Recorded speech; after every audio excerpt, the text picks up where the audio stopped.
Assalamualaikum warahmatullahi wabarakatuh teman-teman. Berjumpa kembali di channel saya ini. Di video kali ini saya akan membahas sesuatu topik yang cukup sensitif teman-teman, tapi penting untuk dipahami bersama, khususnya bagi para pionir P-Network di Indonesia. Terkait P-Network, BCV, dan aktivitas transaksi yang melibatkan P, banyak yang bertanya, apakah BCV dan P itu melanggar hukum?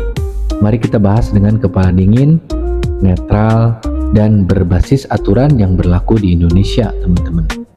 Pertama, kita perlu sepakat pada satu hal dasar. Di Indonesia, alat pembayaran yang sah hanya satu, yaitu rupiah. Ini diatur dalam Undang-Undang Mata Uang dan berada di bawah kewenangan Bank Indonesia, teman-teman. Artinya, P-Network seperti aset kripto atau digital lainnya, bukan alat pembayaran resmi. Pernyataan ini benar secara hukum dan ini bukan serangan terhadap P, tapi fakta regulasi yang memang berlaku hari ini, teman-teman. Lalu bagaimana dengan pernyataan seperti bayar rumah pakai P atau 1 P sama dengan sekian rupiah, sekian rupiah, sekian rupiah, harga resmi? Disinilah yang perlu hati-hati, teman-teman. Jika kalimat seperti itu disampaikan seolah-olah P menggantikan rupiah atau digunakan sebagai alat pembayaran publik dan massal, maka itu berpotensi melanggar aturan, teman-teman. Bukan karena P-nya yang salah, tetapi karena cara menyampaikannya keliru, teman-teman.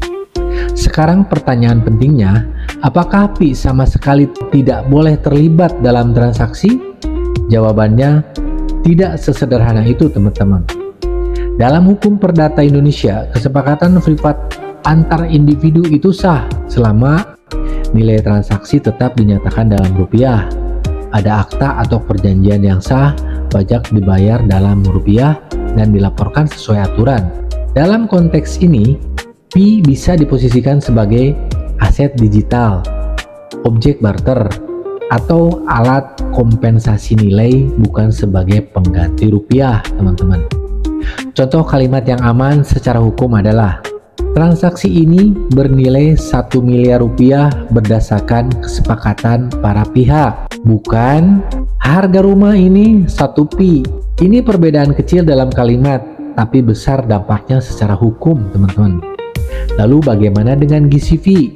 Penting untuk dipahami, negara tidak mengakui GCV sebagai nilai resmi, namun negara juga tidak melarang kesepakatan nilai privat antar individu atau komunitas. Yang menjadi masalah adalah jika GCV diklaim sebagai nilai resmi negara, dipaksakan ke orang lain, dijanjikan keuntungan, atau digunakan untuk menarik dana, iuran, atau bayaran tertentu, teman-teman. Sekali lagi, yang berbahaya bukan nilai konsensusnya, melainkan klaim berlebihan dan praktik yang menyesatkan. Bagian lain yang sering dilupakan adalah pajak. Dalam sistem hukum kita, pajak adalah kunci legalitas. Selama transaksi dicatat dalam rupiah dan pajak dibayarkan dengan benar, maka risiko hukum bisa dihindari. Masalah muncul ketika tidak ada pelaporan, tidak ada pajak, tidak ada dokumen, dan transaksi dilakukan secara sembunyi-sembunyi, teman-teman.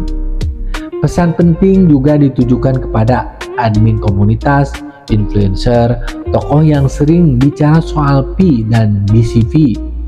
Karena ketika kita berbicara di ruang publik, kita tidak hanya punya kebebasan berbicara, tapi juga tanggung jawab hukum dan moral, teman-teman.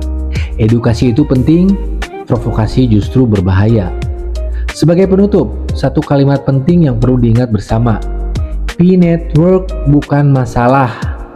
Yang berbahaya adalah cara penggunaan yang salah. P dibangun untuk masa depan, dan masa depan itu seharusnya ditempuh tanpa menabrak hukum hari ini, teman-teman.